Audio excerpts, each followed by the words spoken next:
দেহ লিখেছেন হরিশঙ্কর জলদাস।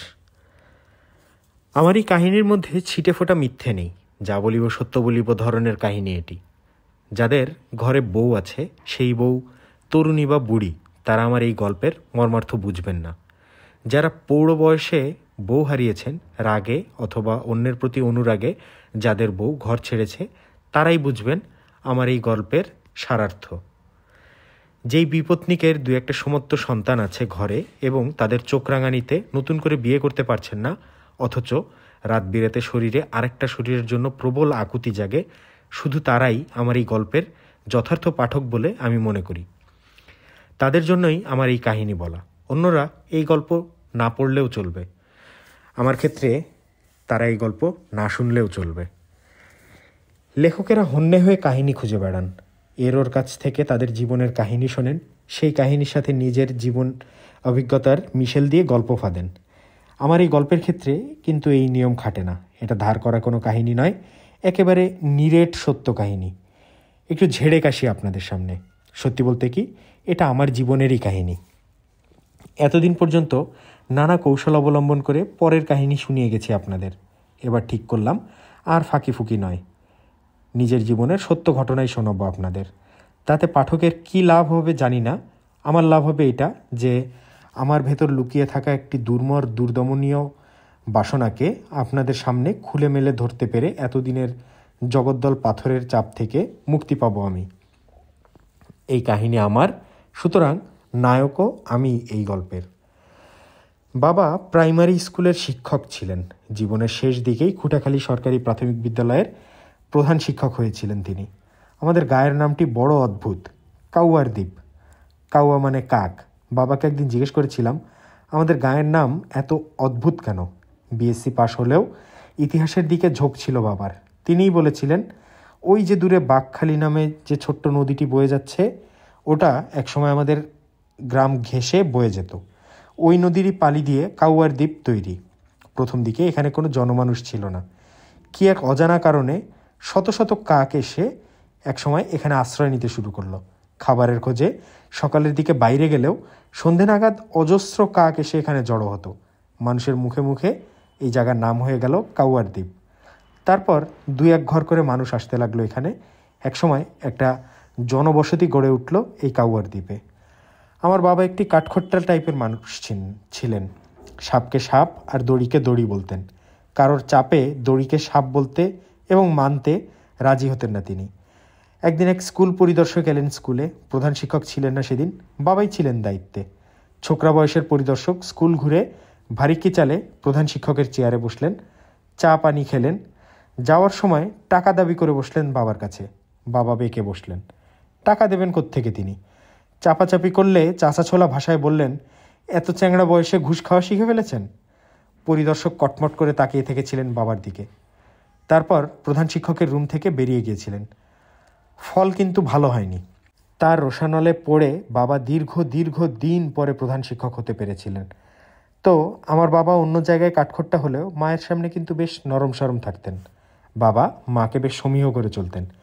এই সমীহ ভালোবাসা কিনা ছোটবেলায় বুঝতে পারিনি। বাবা মাকে ভালোই বাসতেন, নইলে কেন মায়ের সকল আবদার মেটাতে তিনি কোনোদিন কার্পণ্য করেননি। বাবার 5 ছেলে মেয়ে। মাকে বাবার নিবিড়ভাবে ভালোবাসারই ফসল আমরা। অভাবের মধ্যেই বড় হয়ে ওঠা আমাদের। আমরা ছিলাম দত্ত। বাবা প্রায় সময়ই মাইকেল মধুসূদন আওড়াতেন। বলতেন, দত্ত কারো ভৃত্য নয়। বাবার খুব বর্ণগরিমা ছিল। তো এই দত্ত পরিবারের প্রথম সন্তান। প্রাইমারি স্কুলের পর হাই স্কুলে গেলাম। আমাদের বাড়ি থেকে প্রায় মাইল 2 দূরে ছিল হাই স্কুলটি। 9-এ পড়ার সময় একদিন একটা মেয়ের সঙ্গে দেখা হলো পথে। পরে জেনেছি সুরমা তার নাম। আমার চেয়ে 2-4-6 মাসের বড় হবে না ছোট হবে বুঝতে পারিনি সেদিন। কালাকোলা, মাঝামাঝি হাইটের সুরমা লম্বা বেনি দুলিয়ে বুকে বই চেপে গার্লস স্কুল থেকে আসছিল সেদিন কেন জানি সুরমার মায়াময় চোখে আমার 2 চোখ আটকে থেকেছিল বেশ কয়েক সেকেন্ড। আমাদের বাড়ি ছাড়িয়ে আরও বেশ খানিকটুকু এগিয়ে গেলে দাসপাড়া। দাস মানে জলদাস না, হিন্দু দাস। দাসদের আবার বর্ণ হিন্দুরা হেয় চোখে দেখে, বলে ছোট জাত। ওই দাসপাড়ার সুনীল দাসের মেয়ের কাছে দত্তবাড়ির প্রফুল্ল দত্ত তার হৃদয়টি জমা রাখল। সুরমার স্কুল আর আমার স্কুল ঢিল ছোড়া দূরত্বে। হলে কি হবে, রাস্তায় দাঁড়িয়ে কথা বলার সুযোগ ও সাহস ছিল না আমাদের। শুধু আসা যাওয়ার পথে মুখোমুখি হলে একটু থমকে দাঁড়ানো বা মুচকি হাসির চিকচিকে চোখে ক্ষণিক তাকানো এবং আড়ালে আবডালে দু একটা কথা বলা। এরকম চলতে চলতে বছরখানেক কেটে গেল। দুইজনই এসএসসি দেওয়ার জন্য প্রস্তুতি নিচ্ছিলাম। একদিন ঘনিষ্ঠ হওয়ার সুযোগ এলো আমাদের হাতে। সেটা আমার দুঃসাহসের জন্য সম্ভব হয়েছিল। বিকেলে স্কুল থেকে ফিরবার পথে সে জানিয়েছিল আজ বাবা মা থাকবে না ঘরে, ছোট ভাইটিকে নিয়ে মামা বাড়িতে কার যেন বিয়েতে যাবে, শুধু দিদিমা থাকবে ঘরে। সুরমা এই তথ্যটি আমাকে কেন দিয়েছিল ঠিক ওই সময় বুঝিনি। সন্ধ্যা লাগো লাগো সময়ে হঠাৎ আমার খেয়াল হলো, আরে সুরমা নির্জনতার সংবাদ দিয়ে কি আমার সান্নিধ্য কামনা করছে? সুরমা যাই কামনা করুক, আমি কিন্তু সান্নিধ্যই কামনা করলাম। চেয়ার পেতে দরজায় বসে থাকা বাবাকে বললাম, বাবা বন্ধুর বাড়িতে যাব, তার কাছ থেকে ইম্পর্টেন্ট নোট আনতে হবে। বাবা তৎক্ষণাৎ রাজি হলেন। এই বাড়ির প্রথম সন্তান এসএসসি দিচ্ছে, তার কথার গুরুত্ব তো দিতেই হবে। গুরুত্বপূর্ণ আমি আধার লাগা সন্ধ্যায় হাজির হলাম সুরমাদের উঠানে। সুরমাদের বাড়ি এক টেরে। উঠান থেকে শুকাতে দেওয়া শাড়ি তুলছিল সে। আমাকে দেখে বিস্মিত হলো বলে মনে হলো না, একটু যেন উল্লসিত হলো। খপ করে আমার ডান হাতটা ধরে পাশের গোয়ালঘরে ঢুকে পড়ল সে। বলল, তুমি এখানে একটু দাঁড়াও, দিদিমাকে বুঝ দিয়ে আসি, বলেই চট করে বেরিয়ে গেল। পিটপিট করে আধারে চোখ সইয়ে নিলাম। আবছাভাবে দেখলাম দুটো গরু দাঁড়িয়ে দাঁড়িয়ে জাবর কাটছে আর প্রবল বেগে লেজ নেড়ে যাচ্ছে এদিক থেকে ওদিকে আর ওদিক থেকে এদিকে, আর লেফট রাইট করে যাচ্ছে দ্রুত তালে। মুহূর্তেই আমি টের পেলাম আমার পায়ে মশারা হামলে পড়েছে। মশার হুল থেকে বাঁচবার জন্য গরু দুটোর সাথে পায়ে পা মিলিয়ে আমিও লেফট রাইট শুরু করলাম। এককভাবে ডান বাম করার আওয়াজ আবার দিদিমার কানে পৌঁছালে তো লঙ্কাকাণ্ড অনিবার্য। এরপর টের পেলাম গোমূত্রের বোটকা গন্ধ। শ্বাস বন্ধ হয়ে যাওয়ার একটু আগে সুরমা এসে উপস্থিত হলো গোয়ালঘরে। সেই প্রথম আমার নারী সান্নিধ্য। পাঠকরা ভুল বুঝবেন না, নারী সান্নিধ্য মানে নিবিড়ভাবে বুকে জড়িয়ে ধরা। চুমু দেওয়া শিখিনি তখনও। সুরমাই ঝট করে তার ঠোঁট নামিয়ে এনেছিল আমার ঠোঁটের উপর। সেই আমার জীবনের প্রথম চুমু খাওয়া। ও হ্যাঁ, আর একটা কাজ করেছিলাম আমি, সেটা না বললে পাপ হবে আমার। ওই যে বলেছি, যা বলবো সত্য বলবো। আমি সেই সন্ধ্যায় গভীর নিবিড়তার মধ্যে সুরমার বুকে হাত দিয়েছিলাম। স্তন আমার কাছে নারীদেহের সবচাইতে আকর্ষণীয় অঙ্গ বলে বিবেচিত। সেই কিশোর বয়সে যেমন, এই ষাটোর্ধ্ব বয়সেও তেমনি। আমার ধারণা ছিল নারী স্তন তুলতুলে তুলোর মতন, কিন্তু সুরমার স্তনে হাত দেওয়ার পরে বুঝলাম আমার ধারণা মিথ্যে। ঝুনা নারিকেলের মালার দুটো অংশ উপুড় করে যেন বসানো সুরমার বুকে। এই ছিল আমাদের প্রথম প্রেম, মানে প্রথম দেহপ্রেম। গোয়ালঘর ত্যাগ করার আগে সুরমাকে বলেছিলাম, বিয়ে করলে তোমাকেই করব, অন্য কাউকে নয়। বিয়ে আমি সুরমাকেই করেছিলাম, তবে বাবার সকল ভালোবাসার বিনিময়ে। চট্টগ্রাম কলেজ হয়ে ঢাকা বিশ্ববিদ্যালয় থেকে এমএ পাশ করেছি। ভাইদের মধ্যে একজন ইঞ্জিনিয়ারিং পড়ছে, অন্যজন কলেজে। বোনদেরও বিয়ে হয়ে গিয়েছে। বাবা রিটায়ার করেছেন। সালামতুল্লাহ কলেজে লেকচারারের চাকরিও পেয়ে গেছি আমি। মায়ের চাপাচাপিতে বাবা একদিন বললেন, প্রফুল্ল, তুমি এমএ পাশ করেছো, চাকরি করছো, এখন তোমার বিয়ে হওয়া দরকার, আমরা মেয়ে দেখি, কি বলো? সেদিন আমার কি হয়েছিল কে জানে, জমের মতো ভয় জাগানিয়া বাবার সামনে দাঁড়িয়ে স্পষ্ট গলায় বলেছিলাম, বিয়ে করাতে চাইলে আমার আপত্তি নেই, তবে আমার একজন পছন্দের আছে। ভেবেছি ছোটবেলার আমি আর বড়বেলার আমির মধ্যে পার্থক্য আছে। এখন আমি অধ্যাপনা করি। বাবাকে অহেতুক ভয় করা এখন আর আমার যেমন উচিত নয়, তেমনি আবার ঢাক ঢাক গুড় করাও চলে না। জলদগম্ভীর কণ্ঠে বাবা জিজ্ঞেস করলেন, পছন্দের আছে? কে? মাও অবাক বিস্ময়ে আমার দিকে তাকিয়ে থাকলেন। আমি কড়িকাঠের দিকে তাকিয়ে দ্বিধাহীন কণ্ঠে বললাম, সুরমা তার নাম, দাসপাড়ার সুনীল দাসের মেয়ে, সুরমা দাসকে বিয়ে করব আমি। তারপর একটু থেমে আরও বললাম, যদি আমাকে বিয়ে করতে হয়। কেউ কথা বলছে না শুনে কড়িকাঠ থেকে বাবার দিকে চোখ নামালাম। দেখলাম বাবার চোখ দুটো কোটর ছেড়ে অনেকাংশেই বেরিয়ে এসেছে। স্তব্ধ, স্তম্ভিত, হতবাক, হতভম্ব, এই জাতীয় যতগুলো শব্দ আছে তার সবগুলোই বাবার এই মুহূর্তের চেহারার জন্য প্রযোজ্য। কি কি বললে তুমি? দাসের মেয়েকে বিয়ে করবে তুমি? দত্তবাড়ির ছেলে বিয়ে করবে দাসের মেয়েকে? প্রলম্বিত লয়ে প্রতিটি শব্দের প্রথম বর্ণে শ্বাসাঘাত করে কথাগুলো বলে গেলেন সাগরচন্দ্র দত্ত মশাই। মাকে খুব বিচলিত দেখলাম এই সময়ে। মায়ের দিক থেকে দৃষ্টি ফিরিয়ে নিয়ে বাবার দিকে তাকিয়ে বললাম, হ্যাঁ বাবা, দাসের মেয়েকেই বিয়ে করব আমি, কথা দিয়েছি তাতে। যদি আমরা রাজি না হই এই বিয়েতে? মা বললেন। আমি বললাম, মা আমি বড় হয়েছি, ঢাকা ইউনিভার্সিটির ছাত্র ছিলাম, এখন অধ্যাপনা করছি, উচ্চবর্গীয় ঘরের মধ্যে আর থেকো না, তোমরা যাই বলো আর যাই করো, সুরমাকেই বিয়ে করব আমি। এরপর বাবা রাগে ফেটে পড়লেন। তার সংস্কার, তার শিক্ষা, আমার বড় হওয়া, আমার বাসনা সব কিছুকে ভুলে তিনি মুখে যা এলো তাই বললেন। আমি চুপ করে শুনে গেলাম সব। আমি কথা বলছি না দেখে তিনি কঠোর কণ্ঠে বললেন, এই বিয়ে আমি মেনে নেব না, প্রয়োজন বোধে তোমার সাথে আমার সম্পর্ক ছিন্ন হবে। আমি কণ্ঠে দৃঢ়তার ঢেলে বললাম, তাই হবে বাবা, বলে মা বাবার সামনে থেকে সরে পড়লাম। ওই সময় আমার তাই হবের মর্মার্থ বুঝতে পারেননি আমার মা বাবা, বুঝেছেন আরও 6 মাস পর। চাকরি সূত্রে এমনিতেই আমি চট্টগ্রাম শহরে বাসা নিয়েছিলাম। সুরমা বিয়ে পাশ করে তখন বাপের বাড়িতে। দরিদ্র বাবা তাকে বিয়ের জন্য পিড়াপিড়ি করছেন। কালো মেয়ের জন্য এমনিতেই বর জোটে না। অনেক কষ্টে বাপ এক স্কুল মাস্টারকে রাজি করিয়েছেন সুরমাকে বিয়ে করার জন্য। কিন্তু সুরমা সাফ জানিয়ে দিয়েছে বিয়ে সে প্রফুল্ল দত্তকেই করবে।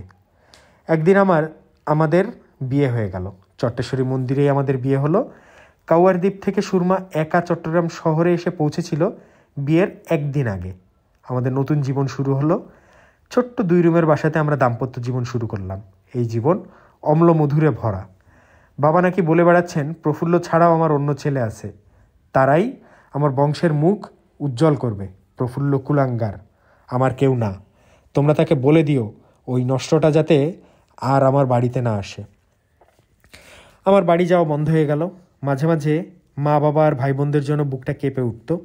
আমার বিচলিত অবস্থা দেখে সুরমা বলতো, তুমি আফসোস করো না, দেখে নিও একদিন সব ঠিক হয়ে যাবে। বলতে বলতে সে আমার ঘনিষ্ঠ হয়ে দাঁড়াতো, বুকে গালে হাত বুলাতো। বেশ কয়েকটি বছর কেটে গেল এইভাবে। আমার সংসার বাড়লো, সম্পদ বাড়লো, 2 সন্তান জন্মালো আমার, ছেলে কৌশিক, মেয়ে সুব্রতা। টাকা জমিয়ে জমিয়ে হেমসেন লেইনের খালের ধারের 3 ঘন্টা জল জায়গাও কিনলাম। সুরমার সরকারি প্রাথমিক বিদ্যালয়ে চাকরি হলো। 2 জনের টাকা দিয়ে ইট কিনলাম, সিমেন্ট কিনলাম, রড কিনলাম। 10 বছরের সাধনায় আমাদের কেনা জায়গার উপর বাড়ি উঠল। বাড়ির নাম দিলাম প্রচেষ্টা। আরও কয়েক বছরের পর প্রচেষ্টা 1 তলা থেকে 2 তলা হলো। ও বলতে ভুলে গেছি, এর মধ্যে আমার কলেজ সরকারি হলো।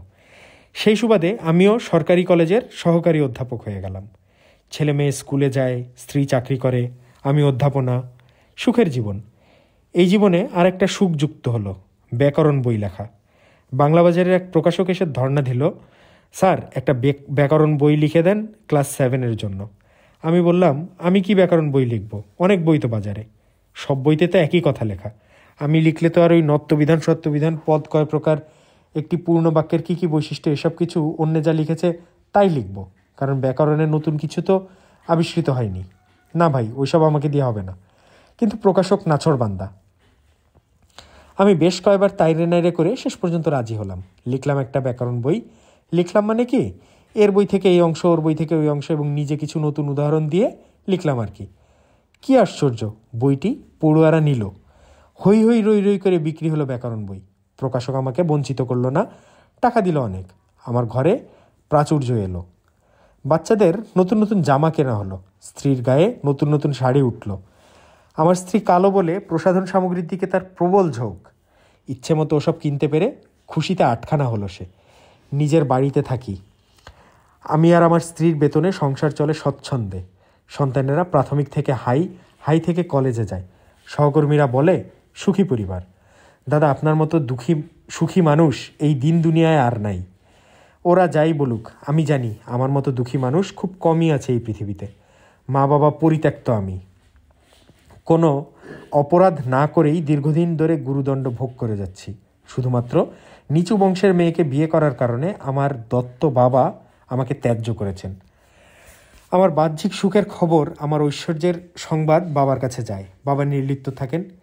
দিনে হলে কড়িকাঠ দেখেন, রাতে হলে তারা গুনেন।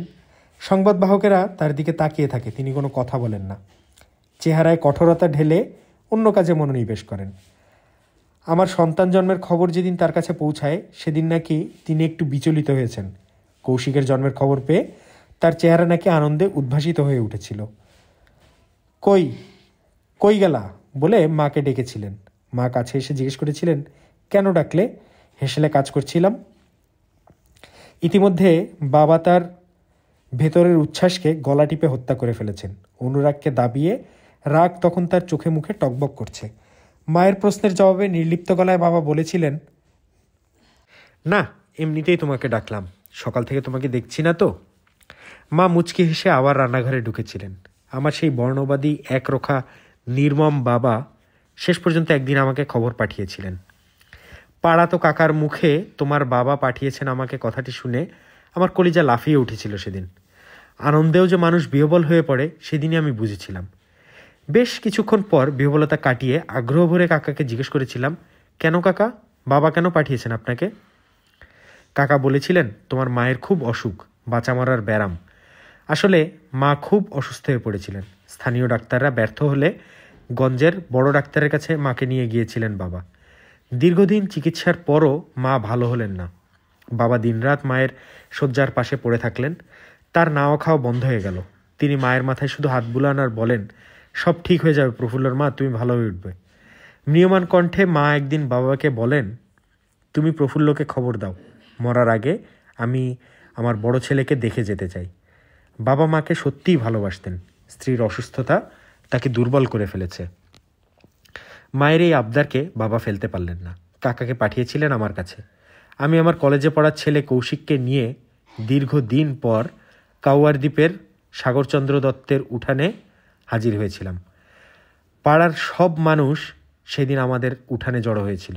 বাবাকে প্রণাম করার পর কৌশিককে দেখিয়ে বলেছিলাম, বাবা, এ আপনার নাতি কৌশিক, আপনার অবহেলিত পুত্রবধূ সুরমার সন্তান।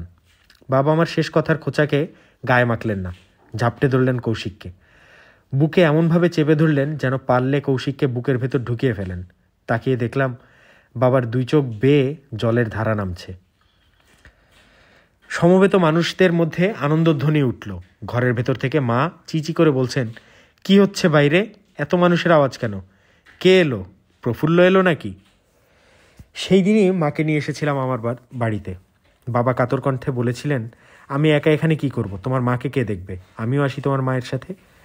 শাশুড়ির সেবা করবার জন্য ওদিকে যে সুরমা মুখিয়ে আছে সেটা বাবাকে বলি কি করে?